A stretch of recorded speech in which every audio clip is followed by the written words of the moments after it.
bullies. What's good with y'all? Thank y'all for tuning in for another segment of the Blacklist. Tonight, I got a very, very special guest. This man right here needs no introduction. He is truly one of the brightest young men I've ever had the pleasure of getting to know, talk to. He's also a family member of mine.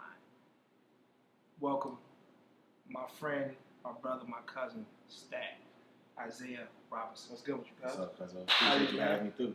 Hey, man, thank you for joining, man. Yes, I know we got a lot to talk about, man. I ain't gonna try to keep you all night. We're gonna get brief as much as we can, but we get into it. But I know, we always have conversations about just things in general, and a lot of people don't know your story and how you got to the point where you are today. We're gonna get into all of that. We're gonna give people everything they want to know about you. But first, we're gonna talk about Stat. How'd that name even come up? How'd you come up with that idea? So the idea and the name, it kind of came from two different things, but they both kind of go hand in hand as well. So the name, when I was coming up with the name, it was really just something that was like, I like ASAP, like Always Strive and Prosper, like ASAP Rocky and those guys, and I felt like I wanted something similar to that. And so that was kind of where I started with the idea for the name. And, a story with, going back to college, I was playing basketball at EMU, Eastern Mennonite University up by JMU. My guy George Johnson, shout out to George, man. He was a senior in he was a senior at EMU when I was a freshman there. And so what happened, as you know, basketball has been my love my whole life, but I don't think I fully understood, how to work on my game. It was really just, I felt like who you were when you stepped on the court was just who you were. It wasn't really anything you could do to change that. And when I met George, him being a senior, they just came off of an Elite 8 run at EMU, I think literally the year before. So that next year, my freshman year, was super hype. We had like Midnight Madness and like all this other stuff, man. And like for a D3 school, that's not a big thing. Like a lot of schools don't do that. And so it was pretty dope to experience that. And I just remember, a lot of our classes was, you can go into the gym and a lot of the classes was like there. My English class, I think it was in the gym, like one of the classrooms in the gym. And so every day I would walk in, I would see George in there shooting on the gun every day. Like literally every time I had that class, he was in there, he was shooting. A mutual friend, Marcus, he is from Richmond as well, and he knew George, and that was why he was there. So he kind of linked us up. And long story short, I told him I noticed how he was working in the gym. Can he help me? And at the time, they were getting ready for this next season. They had a lot of expectation for it. So he said, get with me after the season. So fast forward to after the season, we started working out. And I remember it, man. I was in Richmond that weekend, and we were supposed to work out that Sunday at 5:30. And I remember my girlfriend at the time was trying not to get me to go. And I'm like, I gotta go do it. And I remember just wanting to like not let him down and be like, yo, I want to be there at 5:30, even though I had to drive 2 hours and do all of that. We ended up not working out that day because I did leave late and I felt bad. I was like, the next one I'm gonna make it. So we started working out, man, and everything that we did was super simple. He was a shooter on the team.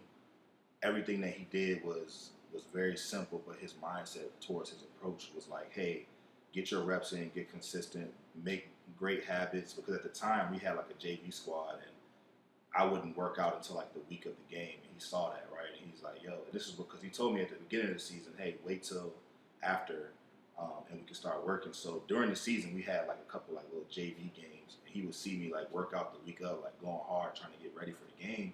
And he kind of told me straight up, like, bro, like that's not how you do it. Like you're not gonna show up to the game and play good just because you had 1 week of eating healthy and working out and doing all this stuff. And so, gotta build those habits, be consistent. Yeah, gotta build those habits and be consistent. And as simple as that sounds, at that time being in college, I didn't understand that. Like, you really just take it as like, I'm gonna just show up and hoop. And he was a consistent player in college. One of the things he told me was, if you're in shape and you're consistent, you're gonna play no matter what you do. And he was in shape and he was consistent at shooting. So again, it really just came back to the mindset of how he thought about the game, and that translated into every workout that we did. Fast forward to when he left and I had to try out for the team the next year, that was the best basketball I've ever played in my life.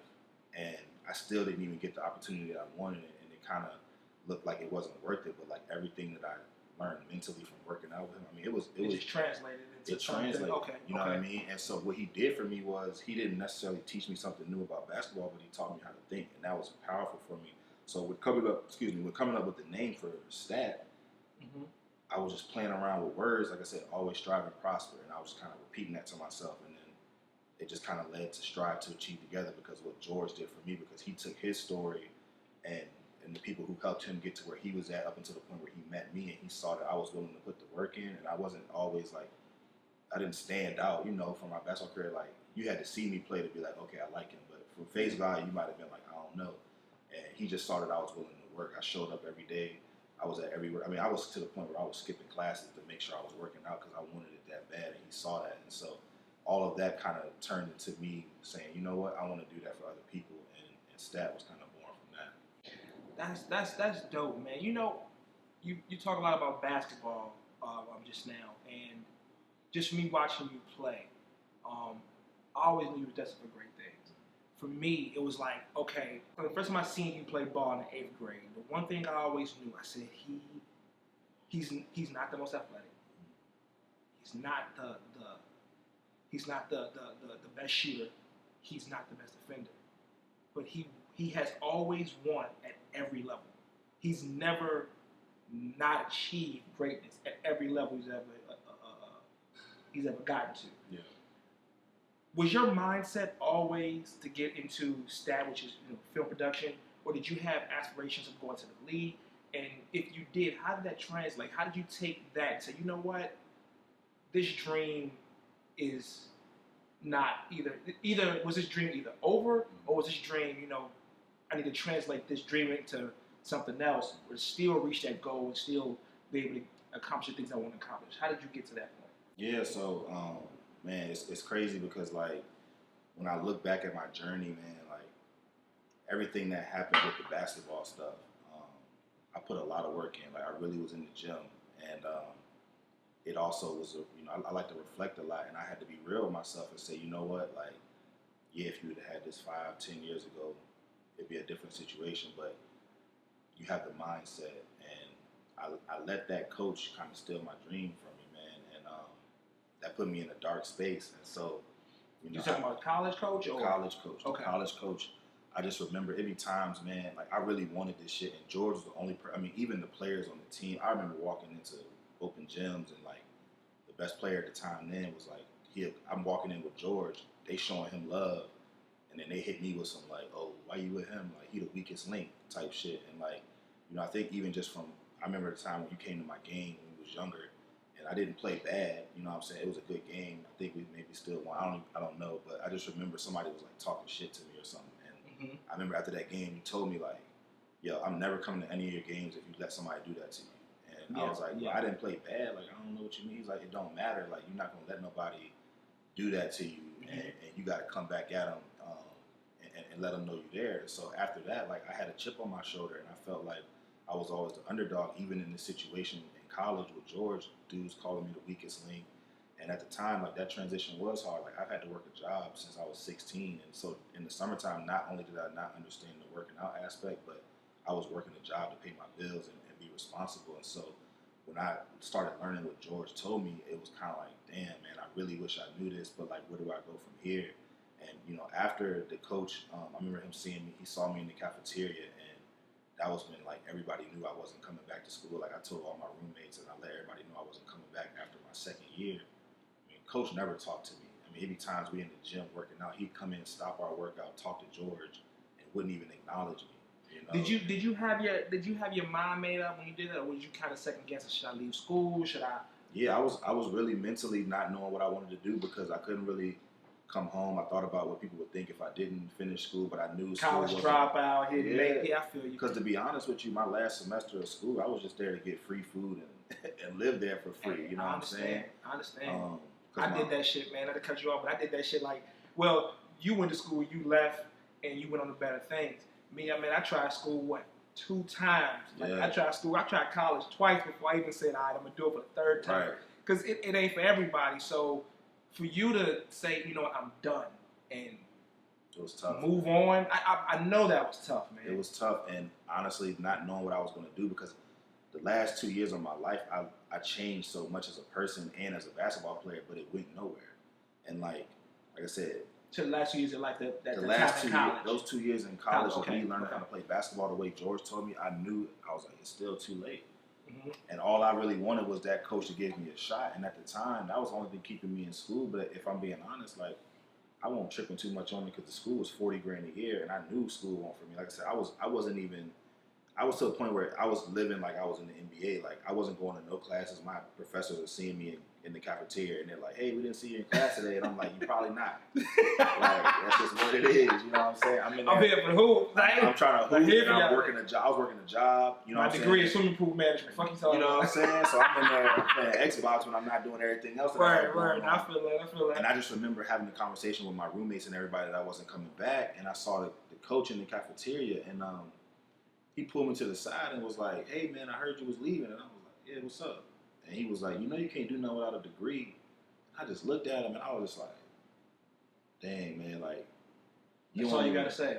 And I'm at a Mennonite school, so they believe in Christianity and all. And you telling me the same person that I'm looking to for an opportunity to play basketball, who's not giving me the opportunity, who never acknowledged me or acknowledged the work that I was putting in, is also now telling me, "You're dropping out of school. You're not going to be anything." So at that point, I'm like, okay, I know I'm still not going to drop out, but going back to the chip on my shoulder, I love when somebody tell me what I can't do. You know, even though I didn't have a clear way of like what was going to happen, that stuck with me, and that motivates me to this day. And you know, it was tough, man. Like the dream for stat didn't happen for another 4 or 5 years after that, because it was a 2 to 3 year period where I didn't even look at, talk about, or think about basketball. And I was back home working at the grocery store and seeing people that when it was school time wondering why I'm still working and just going through that. And so at that point, I was just trying to get myself out of the hole that like my parents put me in, from just having to be an adult at an early age and like trying to also be in college and like having real responsibilities and all that. So like for 2 to 3 years, I wasn't thinking about anything, and it really didn't change until I met my friend who got me on at the YMCA. She knew how I had a passion for basketball and helping kids. Mm-hmm. And my dream for stat, before I named it stat, I always talked about like what I want to do with stat. It was always something that I wanted to do because of what George did for me. I just never like put a name on it. And she was like, "Well, why don't you work with the kids with me? We need help. You can use that to coach the kids." And that was what got me back into, you know, that fire burning and like, all right, let's have a bigger purpose. And mm-hmm. Coaching was super dope. You know, I still miss it to this day, but that was the first introduction to me really saying like, I don't know if that's going to be the thing, because they was paying like $8 an hour to watch second graders. Like, but I looked at it as like, this is my opportunity to get in here and use this gym and help these kids, and that was what happened.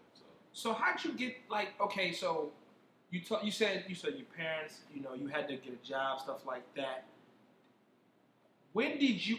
Because it seemed like there was a lot of imbalance there. When did you say, okay, you were able to find your balance? How did that come about? You said, okay, this is how I can balance my life. How did that work out for you? When I realized I had to do everything on my own, you know, at the time, like nobody's coming to save you type. Yeah, I always had to pay my own stuff, but like with my mom, like her having me on her cell phone bill, but like me paying it, like she had control over that. You know, being on her insurance, having to stay with her, and honestly, it was just out of necessity to say, what do I need to do to get on my own so that I can make whatever next step I need to make? Because until I do that, it won't happen. I can't do something for me if I'm still having all these things that's attached to like negative energy. And like that was really what got me to that next point. It was like, okay, let's put a plan together. So I'm like, all right, I got my own cell phone bill. Let's try to move out. I moved in with my dad, and I told him like, hey, I want to get my own spot, but like right now I need to move out of my own spot so I can have some peace of mind and like really focus. And at the time, like he saw I was handling my business as far as going to work every day. I had 2 jobs, and I was just trying to make it work. And you know, working with the kids and stuff, like I started doing free workouts, man, and like that was really dope. You know, just having these kids who at the YMCA, they're not the most skilled players, but they want to work, and I relate to that. You know. So, okay. So you just said something that you said you wouldn't go live with your father. So a lot of people have that issue, right? When the parents ain't together, mom may have great tendencies, father may have great tendencies, whatever case may be, but they don't work together. Mm-hmm. How were you able to balance that? Because from what you're telling me, they were together, and then they were not together. Yeah. How did you take that? Because I know that wasn't an easy process to deal with. Yeah. That probably started a lot of insecurities, a lot of like, damn, like fuck is going on? Like, how do I work through this shit? How did you get through that? And how did you find a balance in that situation? I didn't. You know, and the clarity that and the self-awareness I have with my life now, I can answer that question because I can look back and see what happened. At the time, I'm going to tell you right now, I don't know. I just was trying to put a plan together to get on my own because I didn't want nobody to hang stuff over me. So more so not worried about them. I just got to be a man and do my own thing. Yeah. Okay. Because it got to a point, and this is kind of what I see looking back, like they were so focused on each other because they were getting divorced that they didn't understand that I was having to grow up by myself.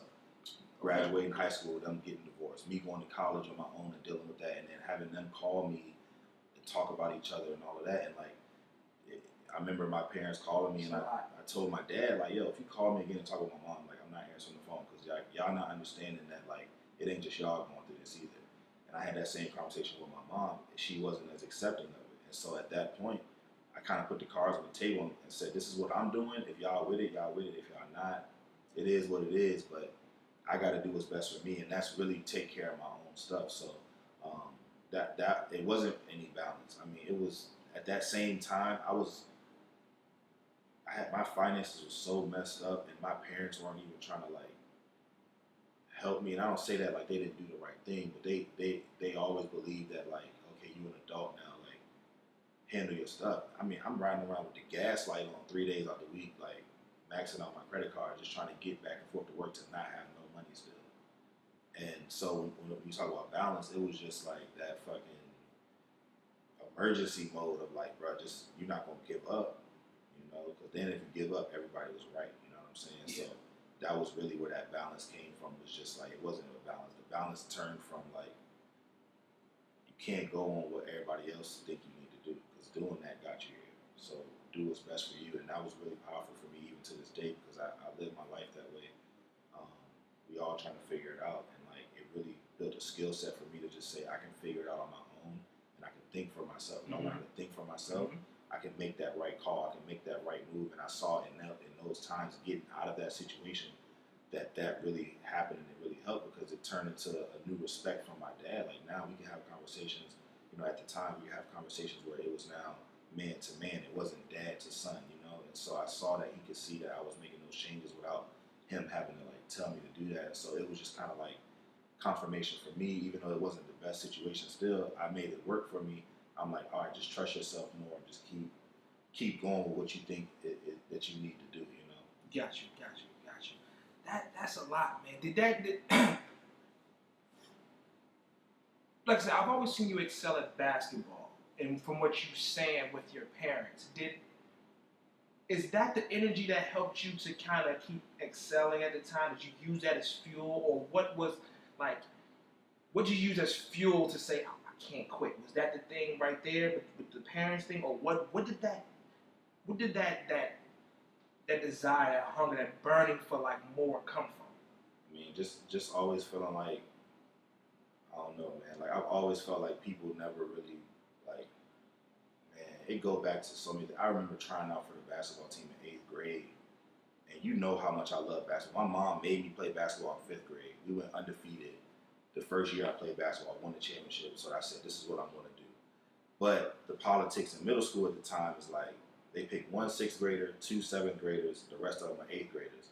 At the time, you know, Drew, he clearly was going to be one of those spots. So I told myself, all right, I don't know why I said it at the time, but it was to like kind of save my confidence. I'm like, I'm going to just play rec ball for 3 years, and then my best odds are 8th grade. 8th grade, if I can make the team, that means I was supposed to make the team. 7th grade, I could miss it just because it wasn't enough spots. So come 8th grade, it was only a small amount of people that really knew that I loved basketball the way that I did because it's a difference between playing rec ball and then playing for the school. So I just remember in 8th grade, tryouts day, my girlfriend at the time, when I expressed to her and my science teacher that I was trying out, like they laughed at me. And it wasn't no disrespectful, like, ha, ha, ha, you ain't going to be able to do it. It was like they really thought I was joking when I said I was trying for the basketball team. Right. And that is one of those situations that when I look back at, to answer your question, you know, what helped me push through every single situation, it was every time somebody doubted me, I don't know what happens for me, it's just something that makes me say, you know what, as much as like I want to give them that satisfaction because it is tough and like maybe I'm not built for it, let's see, because at the end of the day, what makes you think just from me saying something that you can say that, oh, you can laugh or you can doubt it? Like, I wouldn't do that if it was you. So I think it was just always something that maybe being the little brother, like, that always, like, fired me up because it's like, yo, like, you got to have a reason to say that I'm not going to be able to do it or to laugh. Yeah. That's how I see it. I feel like you don't have that reason, so why are you doing it? That's cool. I'm going to go ahead and show you. And it's just been one of those things that's kind of, pushed me to that level. And now that I'm at the age where, like, I understand things a little more and I study successful people, they had all of those things too. They never was the person that got picked, and that motivated them. So when I learned that, when I studied enough successful people and saw that they were going through that, I said, you know what? That means I'm on the same path as them, or I got something in me that they got in them, and I got to embrace that. And so that's what I did. Okay. So, were those your biggest, so what were your biggest challenges getting to this point where you're at right now? Because I know you've seen a lot of success now, but what were those challenges that you got to? You're like, okay, I got to overcome these hurdles. I got to figure this shit out. Like, I can't keep... I gotta find inspiration from something where I don't feel like I had inspiration at the point. Where did you find that from? Just finding people that could relate to my story, because I felt like the respect wasn't always there. Even when I started training, a lot of people looked at it as like, I walked on at a D3 school. Now, don't get me wrong, on paper that I wouldn't trust me to train myself either, but I also, when it comes to coaching and playing, it's two different worlds. Like, if you put the work in to understand the game and learn it, you can apply that. And I understood that no matter what I was doing. And so, like, the biggest thing for me was when I was doing the training, video was a part of that. I wanted to document the journey to show, hey, it's more to it than what people just putting out on the internet, because everybody only showing their wins. And I loved, like, watching Wiz Khalifa day-to-days back in the day, like when he first started doing that, and seeing him be himself on camera and vlogging his life did a lot for me. So I said, all right, I want to do that for myself and for others, but through basketball. And so that was so good for me, but at the same time, it was so tough because I couldn't find people that could really see me and believe that. Gotcha. So the obstacles that I had to face was in the training, how do you learn enough and put in enough work with the right people for other people to see it? And some people probably see that as looking for validation, but I look at it as like, I just want that respect because I know I'm capable, and I know in my heart that, like, when it comes to competing, I ain't saying that I'm the best, but like, if you think you're the best, you're gonna have to, like, come see me. Yeah. I'm not just gonna take your word, because a lot of people, they will take their word for it, and if I said I was the best, they look at it like, why you think you're the best? If you can outwork me, we can talk. So now it's like, all right, you don't see it in me, cool, but when it's time to show up, you respect it when I show you that I'm on that level too. And so I think every step of the way it's just been that, and it was tough even getting away from the training business, because I love training and I love making an impact there, but I had to realize, like, the purpose that I have is to really just show perspective. The more perspective you have, the more you can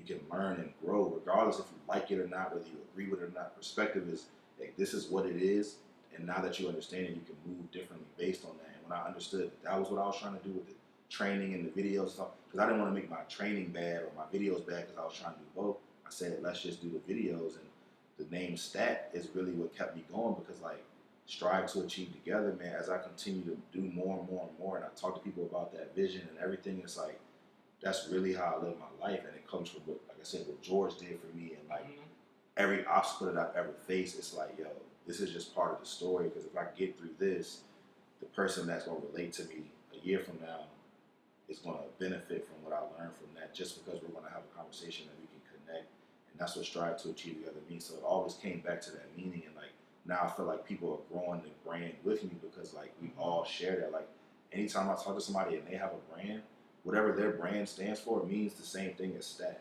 It means Strive to Achieve Together, and that's cool for me, and that tells me that, hey, this is something that you need to be doing.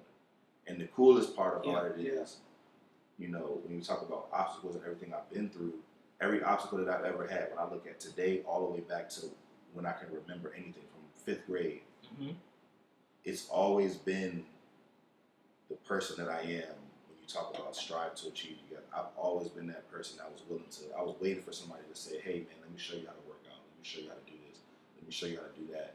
And I grew up with a lot of people that felt like they already had it.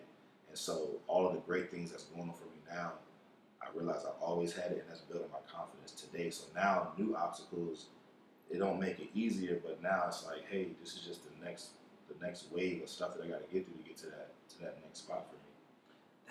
That's crazy you say that, man. You know, I remember what's that, 2011, 12, something like that. You played for Virginia Flight, right? And the year prior, 2010, they were a 0-11 team. They didn't do nothing, right? And they didn't do anything the year prior. And literally, the year after, with your help, they made it to nationals. The very next year. And I remember that because the first game you had to play was against Petersburg Elite, which was the best team in the city. It was the best team. They knew that. They knew that. They thought, they were like, okay, we're going to get Petersburg. They just easy. We ain't get them on. Yeah. It was like, it was the first team that was going to get out the way. They was like Tom Brady. Y'all was just like whatever team slid at 7-9 type shit. You know what I mean? Yeah. So, and they just kind of put y'all in there. But I remember during that time when y'all played them, I remember the first half, you had 6 points, 4 rebounds. You ended the game like 18-10, right? And you lost that game. But in the next game, you went off, I'll never forget, you went off like 24-6. You lost them when you took all that frustration out on the boys, and you lost them in AAU. And I bring up that because you never let whatever a person says or how, because that day the gym was packed. It was like a high school rivalry game when y'all played Petersburg Elite. It wasn't like that for any other game. It was like all eyes were on this particular stage. Yeah. And when the lights came on, you shined the brightest. Like you refused to just lose. It wasn't about, regardless of the loss, you were like, look, we're not going to lose. I seen you chewing some of your teammates out like, man, fuck them. I don't give a fuck what people say they are. Yeah. I don't give a fuck people think how they supposed to beat us. We're supposed to be down by 30 niggas halftime. You're only down by 2. Yeah. We got to figure this shit out. We can beat these motherfuckers. We got them to be scared. And for that, a person could say, damn, like, how the fuck is he doing? Like, do you have any fears? And if you do, what are your fears? Because it seems like every time, from what I've seen, every time the lights shine brightest, when it's like you have the right to just sit up there and go hide under a fucking table or whatever, you just manage to always rise to the occasion. With that being said, what are some of your fears? What makes you, first of all, what are your fears? And then how do you conquer those fears? When I look at those situations, I'm grateful that I feel like a lot of that just comes from just always feeling like the underdog. And so my real fear is honestly getting where I want to go, just being completely honest, because when I look at failing, the only thing that I have a fear of there is being a perfectionist, and that's something that I've been actively working on in the past year or so. But when it comes to situations like we're talking about with the basketball stuff, I think a lot of that came from the fear of being I knew I didn't work on my game enough. That I should have worked on my game more, because there were games that I would do good and I didn't know why. Mm-hmm. There were games that I didn't do good and I didn't know why. So that fear was really just because if I stepped on the court and it was neutral, I just wanted to play good. But if somebody on the court, like the Petersburg Elite game, and your high school coaches are coming, and you can tell they kind of want to see are they really going to be able to stand up to these guys, even though they don't even. They had the beam on y'all. You know what I'm saying? They guys couldn't even beat them, and they want to come see what we going to do. Y'all were the unchosen. You know what I mean? And so Didn't that team have a couple of guys that went to college on some D1? They had a couple guys. One was the Tech, right? Yeah. The center, right? The big guy. He was a footballer, right? Yeah. And then they had a few guys that a lot of those guys went D1, or they did something that a a lot of us didn't. And y'all had them boys sweating.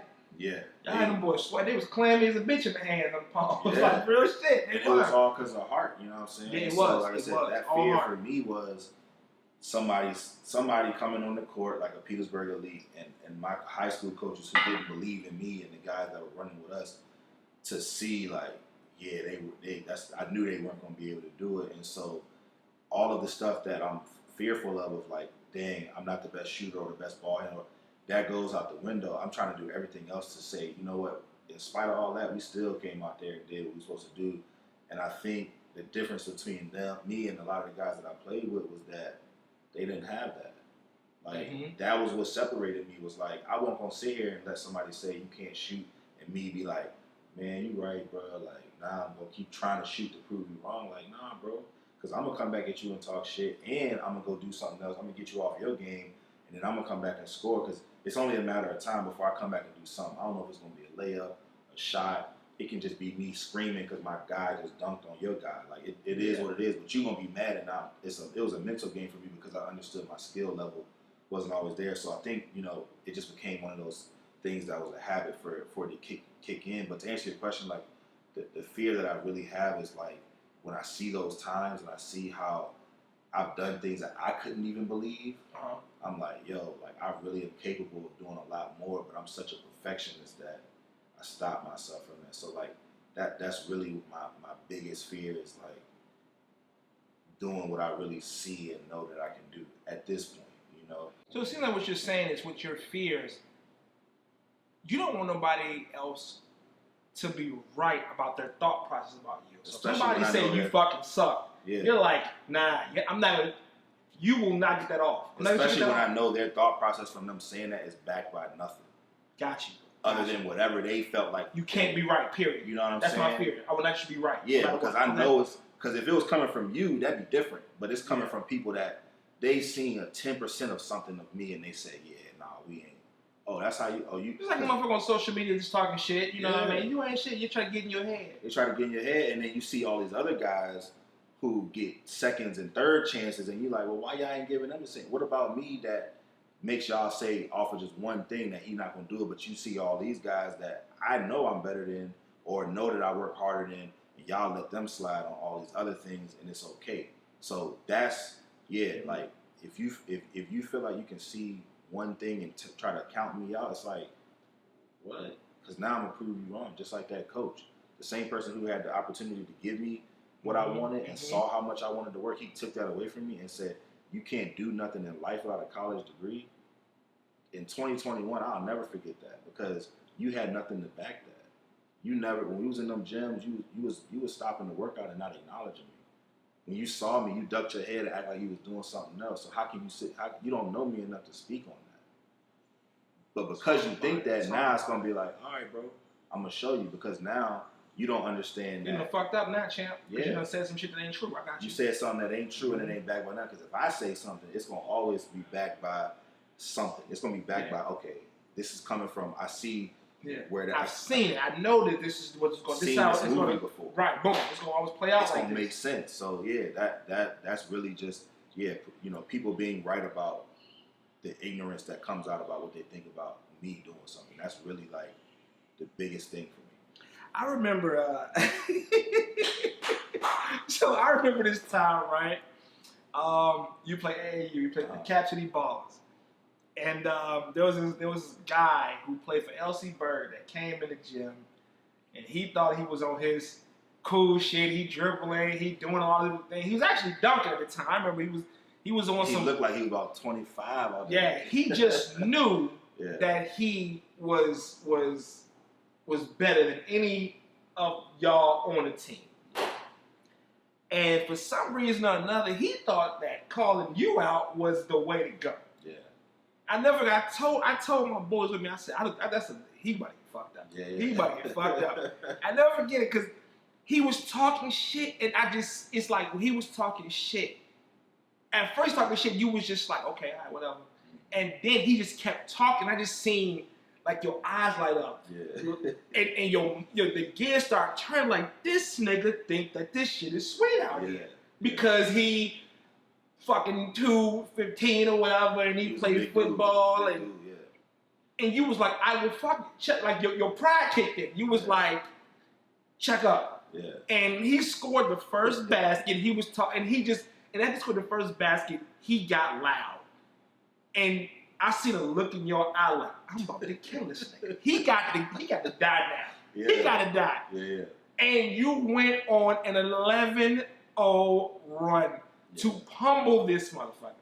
It was so crazy. And they bring back to, like, the fear of somebody being right. Mm-hmm. It's like he just couldn't. He thought he was right. He thought you was like, you'll never be better than him. Yeah. He played this, and he's this, and he's bigger than you. And it didn't even matter. It was like, nah, Chet, you're not going to get that off on me. And that's something I've always seen about you. It's like at every level, when the lights shine the brightest, you're like, you're not going to be.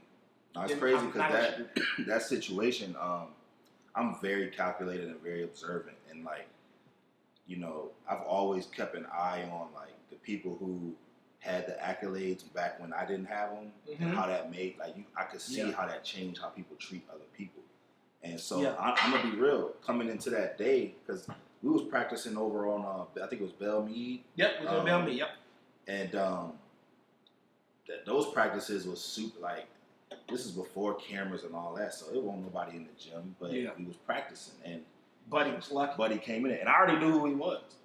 And so that's why I was chill, because I'm like, I know he played football for LC Bird, and I know he's pretty good because he's a big dude. But, like, if we being real, that don't mean nothing when you step on the court. At all. But I knew he thought it was. So when he stepped on the court, and I'm like, bro, you got our practice. Like, this is where I'm going to eat now, because I know you're going to come in with that energy, and I'm going to already have the advantage because I'm just in here doing what I do. You in here trying to prove a point. I'm not.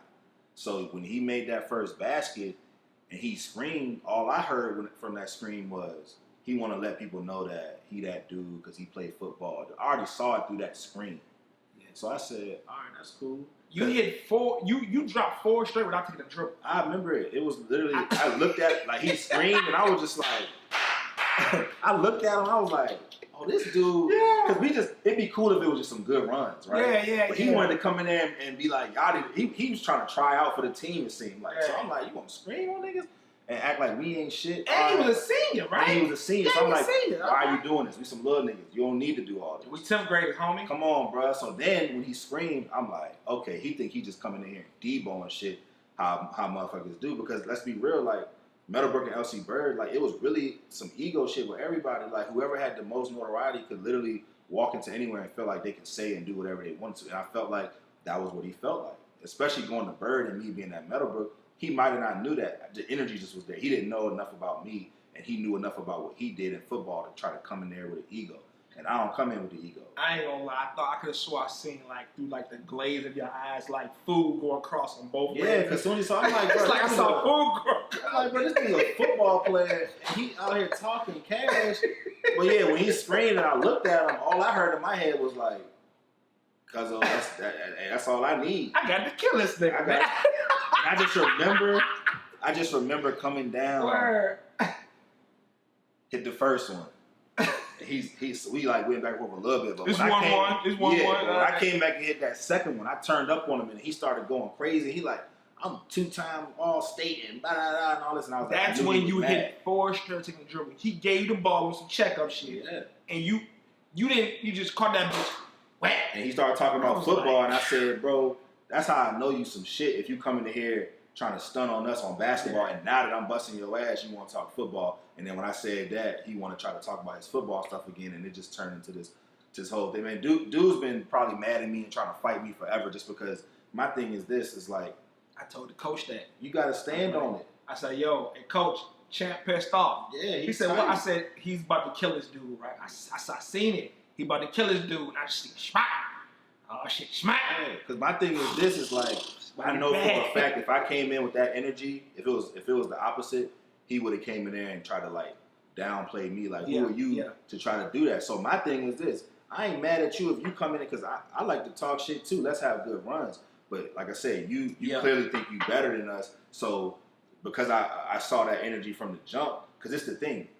We only saw him that one day. He never was there before or after that. At all. We never saw this dude, so it wasn't like somebody that was regularly in there playing with us, and you want to come in and try to act like you that guy. All right, well, you got to stand on that, bro. If you're going to come in here and scream and holler, you got to stand on that. And I know for a fact, you thinking this because you don't even have enough information. That's all I need to know to go crazy on you, because you don't know who in this gym. It could be the next Michael Jordan in this gym, but because you so caught up in your ego, you thinking that you that guy. So I'm going to show you, like, you not that guy. You're not. You know what I'm saying? Maybe at your position, at your school. Yeah, you might be that guy in football, that bird and all of this, but we playing basketball right now at Bellmead with like 4 people in here in addition to all of us hooping. It's about hoop, and we in between these lines, so you can say what you want to say, but while we in here hooping, you going to stand on it. And I've always had that attitude, because people, when I say something, they going to make sure I stand on it. So, all right, I'm going to return that favor. That's how you feel, stand on what you say, and if you can't, I don't respect you. And I lost respect for that guy because, like I said, I came into it knowing he was a football guy. I knew him because L.C. Bird and Meadowbrook, that's rivalry. It's rivalry. So I knew this dude. He a big dude. I'm like, okay, that's the big dude that played for Bird. But you gonna come in and try to swag on us, bro? Like, that's what's up. Don't get it twisted. Even though our name don't got the biggest name on none of that, we hoop. Like, you hibachi. You know what I'm saying? Now it's over for you, and you got to eat that because you fresh veggie. You know what I'm saying? And the fact that you can't even respect that, now I'm gonna kill you even more, because if it was me and I did all that and you got me, like, you know what, good stuff, bro. Like, you got me, but you want to go on football and all the other shit. Like, fuck you want me to do? You 250, 6'8", bro. Like, why are we talking about football? Absolutely. You know what I'm saying? So yeah, you got to stand on it. If that's how you come in, you got to stand. I'm willing to stand on how I feel and what I say. And so that's just how I move at this point. I agree. I understand that. So you've always seemed like you've persevered, right? No matter what the obstacle was, no matter what the situation was. Like, again, when I said the lights is the brightest, you always find a way to be like, nah, I can't. I'm gonna keep going. Have you ever found yourself in a situation where you were like, I'm burnt out. I'm burnt out. I think I'm gonna quit. And if you have, how did you come back? How did you get over that hump to keep moving forward? Man, I think about quitting a lot still. I mean, I don't think that's ever going to change. Because this is the thing, like, when you're trying to be a better version of yourself and you're trying to play at the highest level, you always feel like you're not doing enough, but you always feel like you're doing a lot. Yeah. You know, and self-awareness is a huge key. And I think the perseverance comes from being self-aware and understanding I'm doing what I'm supposed to be doing and my purpose is being fulfilled. Talk about it. I get burnt out as well because, you know, it's got to be a mutual understanding between what it is you do and the people you do it with. My story, I've always kind of had to do my own thing because if not, I won't gonna make it. Like, I didn't make the teams because I knew all the people was cool. I made it because I worked hard. So even though I was included, I wasn't feeling included. And you know, for me, it's like when I look at persevering through wanting to quit, I just take that as, okay, the last time that something like this happened, what did you do? You found another way to articulate yourself or to meet with someone else that understood what you were saying, and we connected those dots. And the difference, and I bring it up to say this, the difference between being burnt out and me not, because at this point I don't feel like I'm working harder than I've ever worked, and I don't feel burnt out at all because every room that I'm in, the energy is right. Gotcha. So Okay. I only felt burnt out when I felt like I was giving too much, because I see the best in every situation and in every person. Because as a person trying to be successful, like, you got to be problem solver. You have to come in and see the best in everything because you want to solve a problem. And a lot of times when you're dealing with people and you do that, they're not necessarily trying to get to that same thing that you can see in them. And that put me in a spot where I was doing more for others than they wanted to do for themselves. And because I got so passionate about it, it caused me to burn myself out because I didn't understand, like, damn, we just did all of this and the appreciation ain't really there. You know, and that's why I got this lighthouse tattoo. I was listening to a podcast, and the guy, Sean Whalen, he was talking about how he has a lighthouse tattoo. And long story short, what it means is that, you know, lighthouses and tugboats, they both have the same job. They both save boats, but the tugboat has to go out one by one and save that boat each time and put wear and tear on itself and go out in rough seas and do all of that. Whereas the lighthouse saves boats as well, but it just stands there and shines its light and it allows the boats to come to it. And that was powerful for me because I was feeling burnt out, with just trying to figure out the training stuff, the video stuff, trying to find people that wanted to work with me. Like, if I'm being real, like... This is after college. This is after college. Okay. This is after that, 3 to 4 year period of, being depressed and, in that dark space. And then I come out of it, and I'm trying to, do this thing, and I felt like... Damn, so I didn't cut you off, but you said, so you went through depression, and then you went through the stage of, you got a depression, you're like, I just want to quit now. Yeah, those 2 to 3 years, I was just kind of I hate that I'm this young and I'm okay with, if I died tomorrow, for real. Talk about that. How did you get there? Talk about that. Because, like I said, I dropped out of college. My coach is telling me that I'm not going to do nothing without a degree. I remember even one of the girls at the grocery store in Harrisonburg, we was talking about whatever we was talking about, and she told me, for whatever reason, she felt like telling me I was going to work at that grocery store the rest of my life. And being at home, working at that same grocery store, those things are going through my mind. I'm seeing old teachers grocery shopping and seeing me like, hey, why you not in school? And I'm having to tell them I dropped out. And then they asking me, well, what you doing? And I ain't got an answer for them. And I can see it in their eyes. They're disappointed. And I'm just kind of like, but I know it ain't for me. And basketball I felt like basketball wasn't there for me. And it was just nothing there. And my parents was dealing with what they was dealing with. And I'm just trying to stay afloat. And I'm just kind of like, figuring this whole shit out. What do I do? What's my next move? What do I do? And so, that 2 to 3 year period could have went left real quick. A lot of times. It was a lot of days that shit was ready to go left. This is what, 2011 to 2014? This is probably 20, halfway through 2012 all the way up to 2014. 2014, yep. So that whole little, 2012, 2014, that 2.5 year period was really rough, man. And, things didn't change until I had to really say, where am I at right now? Financially, mentally, where am I at?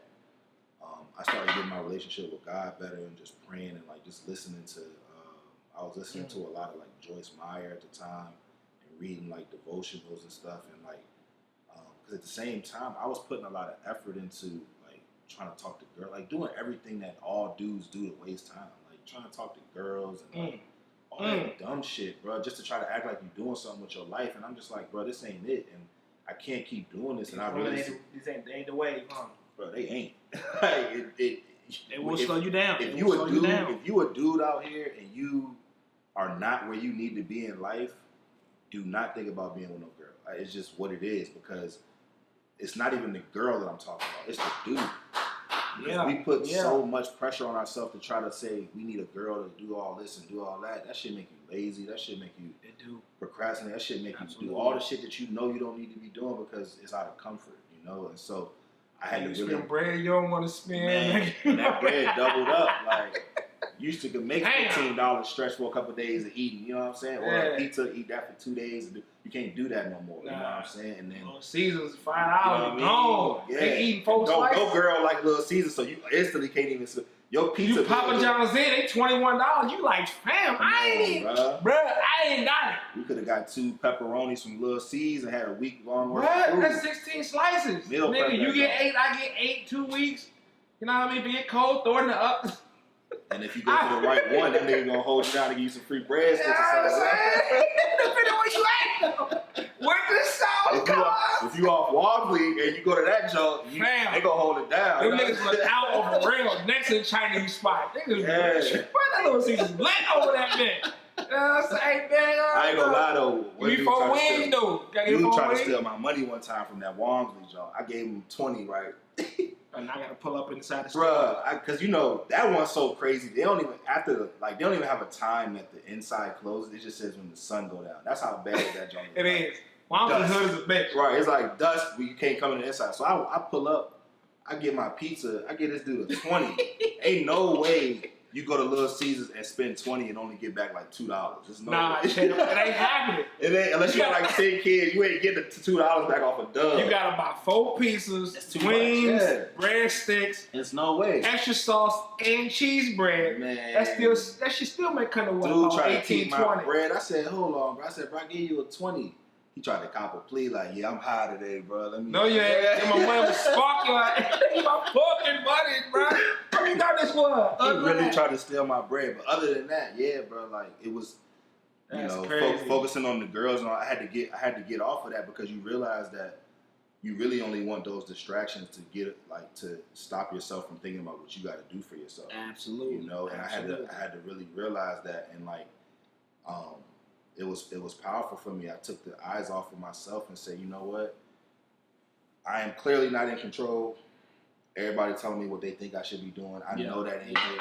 I need to figure something out, and I just kind of took my hands off of it and just started switching up my daily routine and what I was doing. And you know, it's still things that I deal with to this day when it comes to those things, because it was so much that I still had to reverse from my past. But like in that moment, I was on top of it, and things worked out. And so I think getting through that phase at this point, like there's nothing that's like surprising to me that I have to go through. It's still bullshit, it's still whack, but it's like that 2 to 3 year period for me was so low that like it can't get lower than that, you know. Right. And being 29 now, like a lot of the people that when I was going through that stuff then when I was 22, 23, 24, because I had to grow up so fast, and all these people living in college, they parents paying for everything and they doing what they want to do. You know, at the time, I was very misunderstood because I had to think on a higher level because I couldn't conform to like just being okay with like I'm in college for a few weeks and I can do what I want. Like I couldn't do that. But now being 29, like those people are going through things that I went through when I was at that time, 23, 24. So I'm grateful for those things because at 29, I feel like I'm 39. You know what I'm saying? In terms of like how I look at situations, maturity, and just like how I deal with stuff, and just like where I put my energy. So. You know, it's making me embrace the present now. I've always like got caught up in the past and in the future, and like I really understand like all that stuff really helps you. And the more that you go through, it really just puts you in. If you build for it, it puts you in a situation that it's going to build a skill set for you. You know, it's crazy because I was just talking to Gina about this, and we just started watching Dragon Ball Z from the top, and I told her, and she fucking with anime? No, but we trying to get her on it, and this is your wife, right? Yeah. Okay. So I'm telling her about Gohan, was my favorite growing up, and she's like, "Why?" And you know, the whole first season, this nigga crying and whole ass. You know what I'm saying? I'm like, God, Gohan pissed me off. And the noise that he make it sound so wild, but out of nowhere, he'll step on an acorn. You be like, go on, come on, man. You doing too much, bro. Where your heart at, bro? And I'm telling you, so I'm telling her that was my favorite character, but the reason why Gohan was my favorite character was because, you know, even though he did cry a lot, I felt like growing up, a lot of people call me sensitive. A lot of people act like I'm all in my emotions and all of that, but what people don't understand is this: is like, because of all the things that I had to deal with that made me grow up quick, I had to always look outward to understand if I was doing the right thing or not. I could have been doing everything perfect, but because I didn't have that like meter there to say like, yeah, you're doing this right, you're doing that right, I had to look at, okay, this person did that and they fucked up, it didn't work. This person did that and they fucked up, it didn't work. So I've always been aware of that, and like what I saw in Gohan was kind of like, even though he was young and crying and all of that, if you put his back against that wall, he gonna whoop your ass. Like, Gohan at a young age was stronger than his own dad, you know, and I can relate to his story because it's like they underestimated Gohan off the rip just because he half human. Yeah. You know what I'm saying? And it's like just because he half human, you just assume that mother. And when you know what I mean? And so I don't even know why I got on that point, but like I feel you. If you don't watch anime, get on Dragon Ball Z, get on Dragon Ball GT, get on Dragon Ball. Just Dragon Ball Super. Sorry, Dragon Ball Super. Sorry. And I think the reason why I brought it up too, because it's like trying to get Gina on it, and watching it. Like when I look at my journey and like what I've been through, me saying Gohan was my favorite character from the jump lets me know that like today, like I always knew who I was. It was just hard to embrace it because everything around me was doing everything else. You know, I got you. And so going back to that depression phase, it's like, that was what I tapped into, was that, hey, whether it's right or wrong, it feels like this is who you are. Do what you do. Got you. You know, and so it's one of those things that it just keeps building your self-awareness about who you are and what you do. And that's why I love what STAT is and what it stands for, because as much as it seems like it just came out of nowhere for me and I just kind of made it up and like put it together, I know all of those situations and all of those perspectives and all of those connections of even like, coming back from playing basketball and those obstacles, or like watching Dragon Ball Z and relating to somebody like Gohan or whatever. Like all of that is what Stat is and why it is what it is and why I'm so passionate about that message. And like I can truly like off script just be talking about it and like really understand what I'm trying to do with it. Word. Okay. So you talked about these women out here that ain't really worth your time. They trying to stay focused. You talked about Gina, Gina, your wife, correct? Yeah. Alright. Shout out to Gina. When did y'all meet? We met right when I moved in with my dad. Probably around like 2014, something so 2014. Like that. Right when I was. So crazy thing about it is like, and I'm gonna just clear the air because we told people that we met in the store. We really didn't. It was just at the time like online dating was like, if you say you met somebody online, they were like, nigga, what? Fuck you online for, right? You on Tinder? Yeah, you on plenty of fish getting these ugly ass. Hey. And so we kind of knew the story, but what happened was I remember it was a Monday. Bro. She was getting spicy. Dead ass. Nacho. Fuck you talking. Dead ass. Pulled up on her, but I ain't never pull up on no girls at that time. You was getting gas. Yeah. 89 on Let It. I won't go Showing it what the guy. No, I feel you. But it was a Monday at the YMCA. We usually play pickup at 6. That was like the best day to do it. And I just remember being fed up with everything. And like, I mean, a lot of girls don't understand like the dynamic is way different for guys when it comes to online dating versus them. They shit blowing up. Yeah. Dudes be having to download that bitch to see if that bitch working because they ain't getting no act. You know naked though. Like, you check my shit today. Like, they don't understand, like, that initial message you get from the dude who created the account that's in there, that stays in there just so you add some clout to your messages. Like, I got 3 messages instead of 2 because I got Tom in the joint talking about welcome and shit. You know what I'm saying? Welcome if you need it. You need to reach out to now. You message him to see if your shit works. You know what I'm saying? If you need more, you want to reach out to more people, you can spend $5.99. I'm trying to get you on the premium, like, hey, Dustin, bitch. App check. I'm just texting that shit back to see if they respond. Like, is my shit working, nigga? Like, I'm resetting. Nah, it ain't working. You need $2.99 to pay, and I get you right though. And that shit was ass, man. And so I won't get no love on the online dating, man. And I remember I told myself that day, I said, yo, after this pickup session today, it's gonna be like 8 or 9 o'clock. If I don't have nothing going on, like, I'm deleting all this shit. I ain't worrying about no girls. I ain't doing none of that. And in my mind, I really believed that. Like, I really was like, this is it, bro. I don't care. Like, I need to focus on me. This ain't doing it. I'm putting too much time into trying to find a girl, and when you find one, they just add more to it because nobody's ready. You know what I mean? You're young. And I remember leaving, and she, out of all the apps, it's POF. She messaged me back, and I deleted all the apps, and I just was like, hey, if this work out, it work out. If it don't, it don't. And, I truly believe, like, that mindset I had before that manifested that to happen, because I still went through what I said I was going to do, but I still gave her a shot. And I think that helped me come into it with more of a neutral mindset of like, man, take it or leave it. Like, and that turned into what it is now. And, even when I was going through that depression phase, I was listening to Joyce Meyer, and she was talking about, like, said to write down everything, and like everything you want. I remember writing down what I wanted in a girl, what I wanted for my finances, I wanted my own place, all this stuff. And it was just crazy how, like, Gina lined up with everything I wrote on that piece of paper, because I saw, like, one of the biggest things was having a team player. I saw with my relationship with my mom and my dad was very much like me, where he wanted to go get it, and like he didn't have the resources that we have today, and he still was one of those people that he had his own business and wanted to do all these things, and my mom never supported that, and I saw that, and that was one of the biggest things that I was like, I need a team player. Even my girlfriend before Gina, it wasn't that, and I knew it wasn't that, so I knew, like, that next person was gonna have to be that, or it was gonna be nothing. So you just said a few things I want to touch on. First of all, y'all been married 2 years?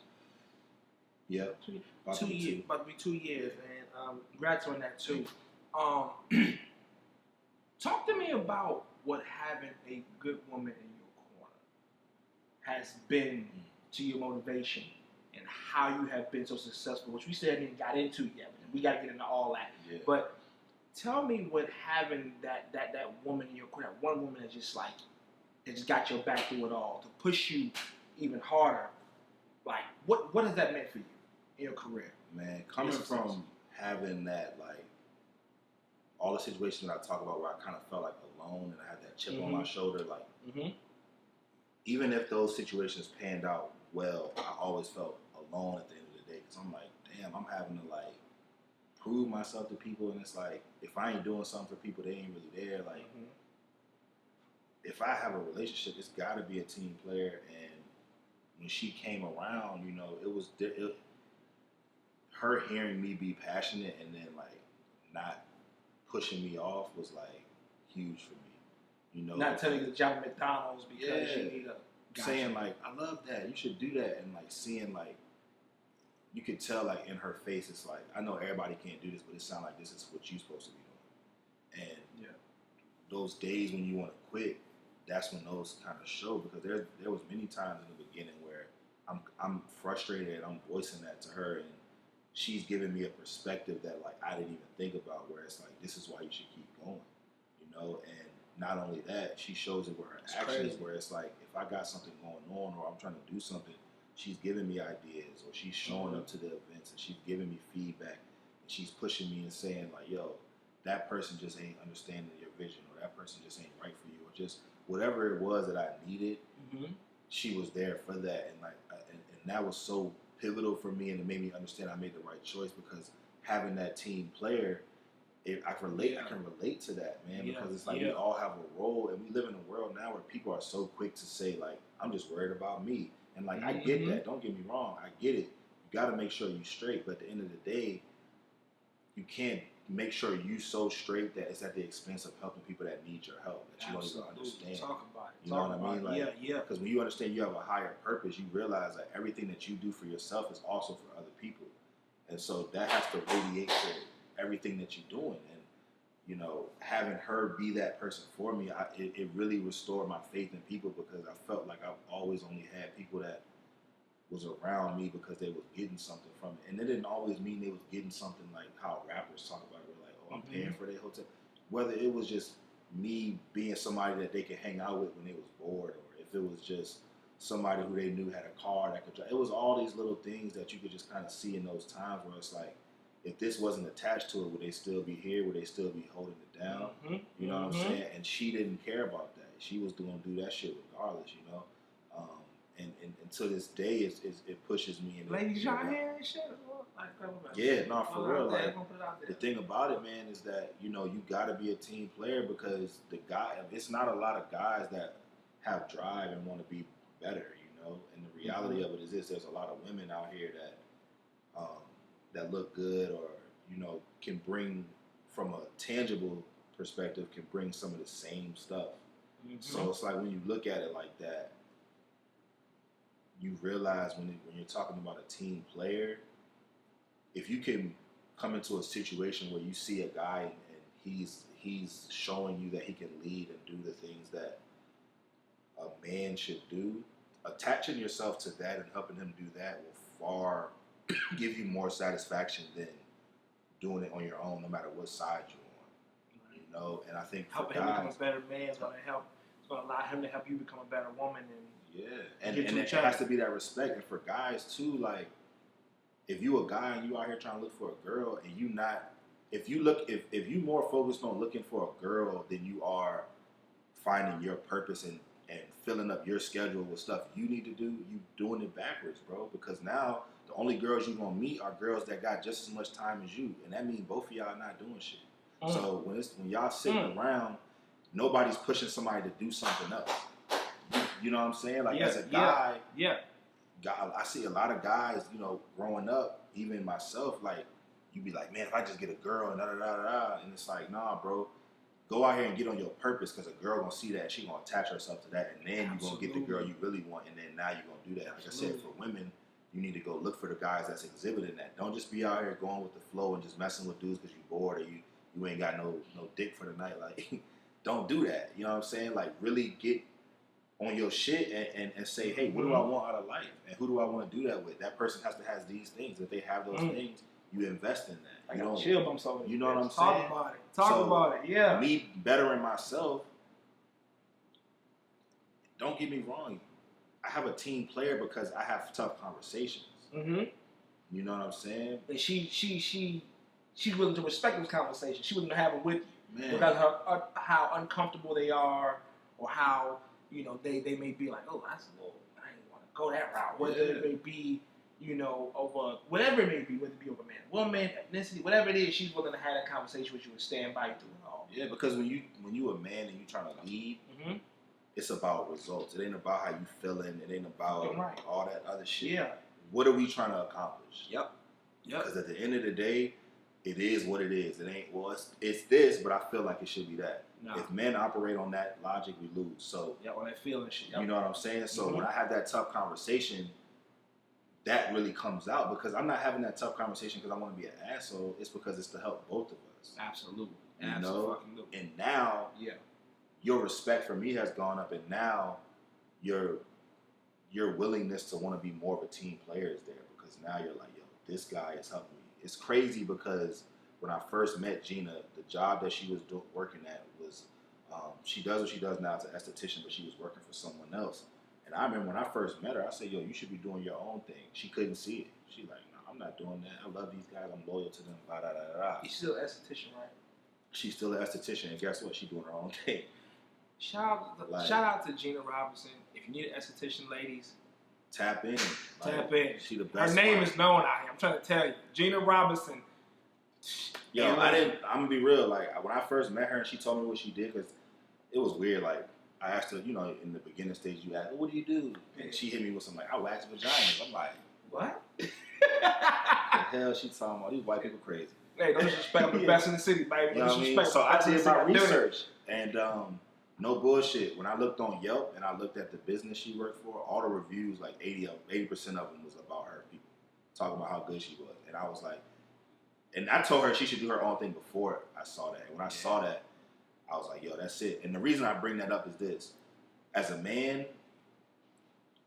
you have to find a female that's a team player for you, because when you on your shit, it's gonna bring out the best of her, and you have to kind of like mold her into what she needs to be, which is ultimately what you need her to be for you, and then y'all are that together. And so, like I said, when I first met her, I told her like, hey, you should be doing your own thing, and she didn't see it. I used to get frustrated at it because I'm like, how do you not see it?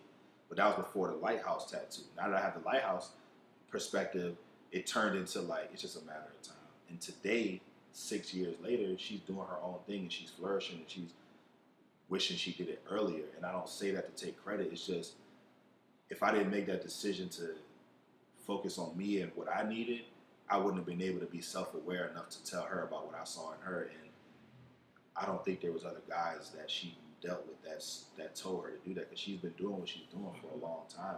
And you know, I think that was what stood out, was like really her seeing that like, yo, not only is he passionate about what he's doing, but he's helping me become a better person. So, again, you've seen so much success here recently. I know that it hasn't been an easy road for you just to get to stat. I know it hasn't been all peaches and cream. I know a lot of people that aspire to be entrepreneurs. I know you talk about starting back in 8th grade, which you were 12, 13 years old at the time, and you're looking at a situation where you're 29 now, right? So we're talking 16 years, 17 years of consistent, like, just the grind, being consistent with the grind. What are some of your successes that you have seen to this point? I know we have talked off camera about where you have been and things you've done lately and how you got to that point. But tell people about where you're at right now and some of the success you have seen here recently. Yeah, so the last few months have been a crazy ride, man. I lost my job back in October. So I quit the job before that. I picked up something for a couple months, and I lost that job. And that was kind of like a wake-up call for me. And shortly after that, I caught COVID. So between October and December of 2020, those things happened, and it took me back to that 2 to 3 year depression period. And my birthday came up January 3rd, and I was just like, man, like I got two choices: I can give up, or I can keep going. Right. And I made a decision to say, you know what, I'm gonna keep going. I'm gonna figure this out because I've always done that, and nobody can be right. Like that's the fear, right? And since January, I told myself I want to get out of my comfort zone. I want to build this business. I want people to understand I'm serious about what I do, and it's not just because I do video. If I was doing anything else, I'm serious about it, and I want to get myself around people that can help me take it serious. Absolutely. And I said I wanted to network and do things like that. So I just started to put myself back out there and get back into the gyms and start recording. And I went up to do the CarMax runs and try to learn how to do video in the beginning. And I started to bring that back, but now I had a different understanding of video and better. I elevated it, and I started networking and getting with guys that wouldn't even probably be in the same gym as me when we were hooping, but with the camera they were. And so I'm like, okay, I set a goal like, hey, let's work with people who have that name that can give you that credibility. Because most people, if you didn't have that, would look at you like, who are you to think you can do it? All that type of stuff, right? And so I started putting myself out there and working with guys, from the NBA all the way down, man. And some great things happened with that. Tapped in with my guy Scoop. Shout out to Scoop Hoops, man, one of the best trainers in Richmond. Me and him did a lot of things together, and I was able to use a lot of those situations to put myself in situations to do things like the documentary stuff that I like to do and all of that. But I kind of got to a point where I'm like, it's more to it than this, Like I want to start doing more structured content and things that I see on TV. And one of my guys that I follow on Instagram, Jacob Owens, who's now my mentor, I got connected with him and was able to get mentorship from him, and that got me out to be able to go to places like LA and Atlanta and Florida and tap in with him. And he's somebody who's very well known in the space that I'm in, and I've always believed that you got to study successful people. And I've heard from a young age that you study to become successful. You study successful people, and you do exactly what they do. And I'm a big component of being efficient. So I'm like, I'm not gonna sit here and act like I know it all. You know what I'm saying? So getting connected with my mentor, I had questions lined up of like, hey man, when you have people that you mentor, what do they do to become successful? Like, what are you doing? I have these ideas, and having that initial conversation with him, bro, like he really reinforced everything that I've always dealt with, that I always struggled with not knowing if I was right about it or not. And that took me to that next level. And I've never been scared to go do nothing. So the opportunity to go to LA, I've always wanted to go to California and LA my whole life, and to be able to go there and do work and network, it really opened my eyes. And my whole idea of going to do that was because I want to get myself to the highest level, and the only way to do that is to get around people at the highest level. And I've now been on some of the biggest sets that anybody could get on, outside of a movie set. You know what I'm saying? I've been on commercial sets. I've been doing my own stuff. I got clothes coming out this week, actually, October 1st. I got some new stuff coming out, and just really thinking differently about my mind. And it's so crazy, man. Like the same thing that George did for me for basketball, Jacob is doing for me for video. And I have a lot of things in the works right now from a business standpoint that it ain't even, if I tell everybody, they ain't even gonna make sense, but I know why I'm doing it and why it makes sense. And I got that type of person in my corner telling me why I should do it. And so out of all the cool experiences that I'm having, I'm still keeping that same mindset of all of those things that I dealt with when I dealt with basketball in college and people doubting me and all of that. And so it's kind of coming to a head where it's like, man, just keep trusting yourself because the right people see it. And I'm just taking all of the things that I've always thought that were cool, and I'm just doing it and putting effort towards those things. So. Word. So we talked a lot about just what you've done. You said a lot too today about you just said a lot about traveling recently and stuff like that. What did you travel for? What are some of the things you traveled for? Or you were involved in with your mentor? Yeah. So he had a shoot out in Atlanta with the Warrior Poet Society. It's like this network that deals with guns and military stuff. That was super dope. They got some good guys over there that put together. They have their own app for it and everything. And he actually opened up a new war location out there in Atlanta. So he was out there shooting 2 short films. and getting some promo content for the new space and using all of the products and stuff he has. He's You were a very. part of those short films? I'm not a part of it in it. I was a part of like shooting it. I shot the behind the scenes for it with the guy Dan, and it really just came from. What's the name of the short film? I don't know the name of it, but it's because it's that's the thing about video that I realized. Like you'll work on something today that won't even come out for another year, and it's like they don't even know. They just shoot it at this point, and they got to figure out the name and everything else later. And like, it was coming out in 2025. You know what I'm saying? What? I didn't even know this. Fuck you, tell. You know what I mean? Okay. But I came into that situation with no job title, so I said I'm gonna come in and be like, I was in the court. Whatever we need to win, let's win. And that turned into me being able to do BTS for those guys, and then the guy who we were shooting for, it was at his house. He has 80 acres or something like crazy that we use this location for. I know, right? It's fucking wild. And you on set of this? Yeah, and it was hot as shit, bro. Like filming. Filming. And that was super dope because these are guys that I look up to, and they're doing this stuff that I want to do on a high level, the highest level you can get. That's crazy. And the fact that you saying this, and you're literally, you came from not even getting paid for this. Yeah. And now it's you shoot a short film, behind the scenes footage of short films. Yeah. That's insane, That's crazy. And that turned into connecting with the guy who owned the 80 acres, and he had some stuff going out in Florida. 2 weeks later, I went out there.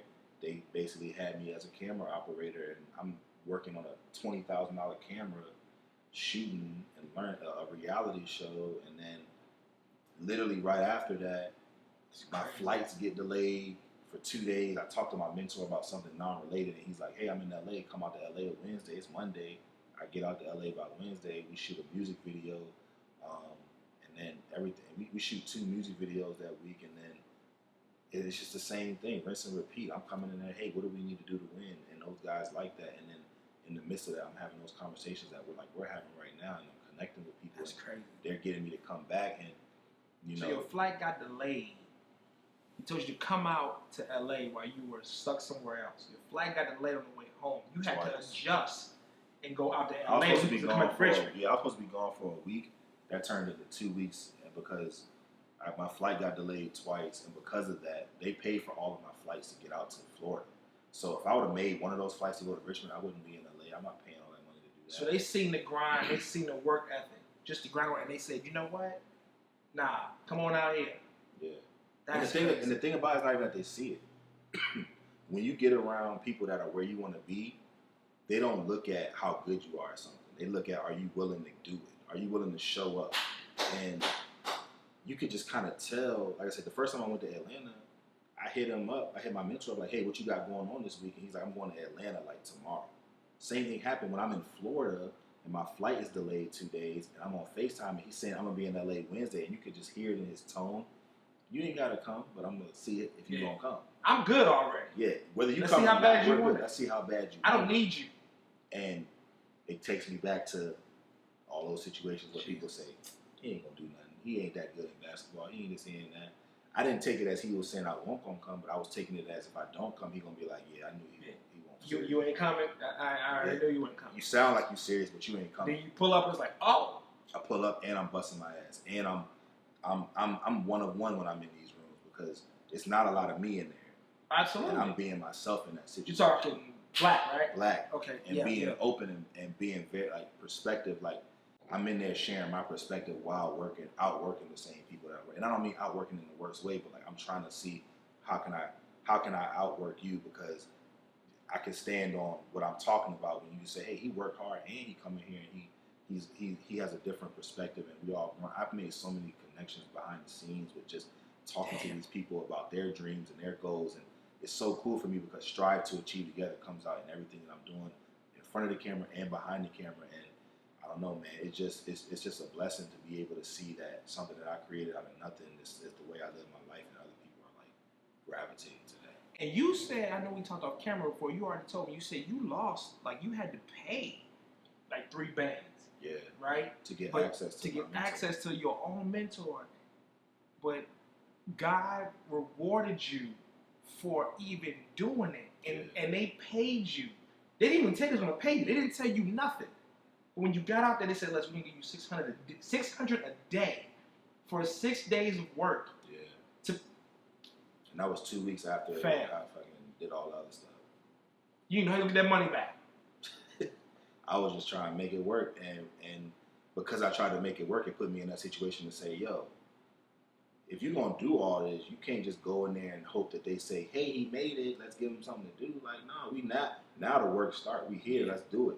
Show them why you here, why you made the effort to come out here. And I'm outworking everybody who had an easier way to get out here. You made your money back and then some. Then That's some. crazy. And that's the icing on the cake, because I network and I've met people at this point that are in my circle of influence that I look up to, that also is willing to help me with what I'm doing. Whereas like being here in Richmond, it's hard to get people to really see the vision sometimes. Yeah. You know, and you understand that. I mean, it's a small city, and like LA is like, I don't care what nobody say. If you in the entertainment business, LA, you need to be in LA at some point in your career. Yeah. And to be able to go to LA and be embraced the way that I'm being embraced, it just pushes me to keep doing what I'm doing, because I've always been that underdog. When you get off the plane at LAX, it's a whole you feel different, man. You gotta turn it makes you turn it up. Like I ain't working hard enough. Off the plane, the door will be like, I ain't working hard enough. Bro. Everybody in LA on a different type of time. Yeah, bro. they're not waiting on you. They're not waiting on you. You will get forgotten so quick, and if Yeah. it really show you who you are. And again, Yeah. that's one of those things when I look back at all these situations that we talked about, whether it was sports or the training or just people doubting me, I always took that as a challenge. And so when I get in these situations now, when I'm talking about stat and video and being in LA, I'm like, yo, I'm one of the only people coming from the East Coast to be on this video shoot, and that still ain't enough for me, because I know y'all can still say, well, he didn't do this, he didn't do that. I'm going to do all of that, and I'm going to come in here and I'm going to bust my ass more than anybody else. I'm going to show y'all what it is. I'm supposed to be with y'all. I'm supposed to be in here. And I had a dude, not too long ago, I was in LA, I was doing a shoot, and he asked me for a phone charger. And I was like, no, I don't have it. It's in the hotel. He was like, why is it in the hotel? What you got a hotel for? I said, bro, I'm not from here. I'm from Virginia. And he literally looked at me and said, you came all the way out here from Virginia for this shoot? And I said, yeah. And he literally looked at me and didn't say nothing for like 20 seconds and just like kept doing what he was doing. And it's like, it's crazy. I'm willing to do whatever it takes, because it's no excuse. Yeah. You know what I'm saying? You gotta win. It's no excuse. What do we got to do to figure this out? And if it don't work out, it don't work out, but it ain't going to be because I ain't trying to make it happen. You know what I'm saying? And that's a skill set that I think has helped me being that underdog, because I've never had the luxury of like, oh, I know he's capable of it, so we'll give him another shot. Like, if you fuck it up, and we don't believe in it no more. You know, that's how I look at it. That's the beauty of it, man. I think from your humble beginnings to figuring this shit out, where people turned you away so many different times. People thought that you wasn't the best at it, that you couldn't hack it, or you wasn't in the in crowd, or the case may be. The fact that you got to this point, and you see so much success. I know we talked about it. You've been on New Balance commercials, stuff like that. Mm-hmm. The fact that you've gotten here is so dope. And sharing your story, man, I just thank you and I appreciate you for actually doing that. And before we leave, man, I just got one last question for you, man. I know you can keep rising to the top. I already know it's gonna keep happening for you, because you just got that vibe about you. You gonna make it. It's inevitable. What is your advice to the next generation entrepreneurs who are trying to make it? They are trying to get to their door. Everybody keep closing the door in their face. Everybody keep telling them, nah, you can't do this. Do something else. Get a 9 to 5. Do this, or don't do that. Yeah. What is your advice to them? I mean, honestly, man, like, my advice is this, and it's not going to be something that you're going to read out of a book. It's just learning from what I've had to do in my journey, so it could be different for everyone. But, you know, if you put it like this, we all have something burning inside of us that we want to do. I don't care what nobody say. It could be you just like to color in between the lines. If that's what you like to do, you can turn that into something. And I would say, don't get too caught up in what you want to do. Just understand you have an interest in something that you're not fully tapping into. Use that as your vehicle. And then, study successful people. Study people who are successful in life, not just in what you want to do. Study everybody and learn from what they're doing. A lot of the things that I take from people is, if they went through a situation that was tough for them and they got through it, I listen to that mindset of what got them through it. Like, man, I wanted to quit, but I ended up thinking about this. You got something like that in your life that you can attach yourself to, because we're not that special that we go through stuff that other people don't. We all got our own shit, don't get me wrong, but we all go through stuff and we all overcome it. And it's somebody who used your situation and got past it. So I would say, don't get too caught up in what you need to do. Trust that you know what you like, and find other people that are doing that. Study them and duplicate what they're doing. And in today's world, try to get in contact with them and see if you can add value to what they're doing so that you can get around them and ask them questions and figure out, like, hey, be transparent about, you know, this is where I'm at and I can't get past this. You know, one of the things that my mentor tells me is that, you know, he's in the room with people that want to be around him, and he can kind of gauge who wants it more based on the questions that they ask. And a lot of people are scared to ask questions. Like, you can ask anybody. Like, my mentor is big time. Like, he got hundreds of thousands of followers. He makes money. He got businesses and all of that. But when I'm in that room with him and I got a question, I'm talking to him just like I'm talking to Cuzzo. And it's just, that stands out to people who are being successful, because they understand that it's not about how good you are at something. It's about how much work are you willing to put in.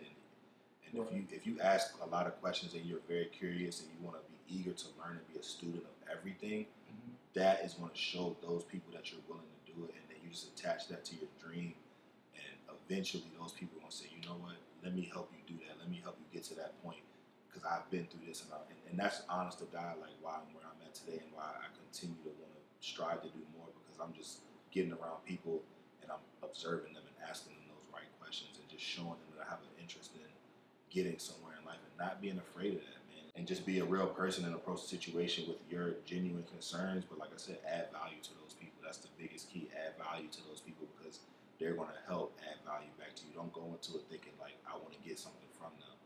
You getting something from them just allowing you to be there. So understand that, you know. And like I said, ask those questions and be that person that's just willing to learn and trust that we all trying to figure it out. So if somebody's saying they don't believe in what you're doing, that's their perspective, because we all can make whatever we want to do work. You know what I'm saying? So don't listen to the bullshit. Just trust yourself more and go for it.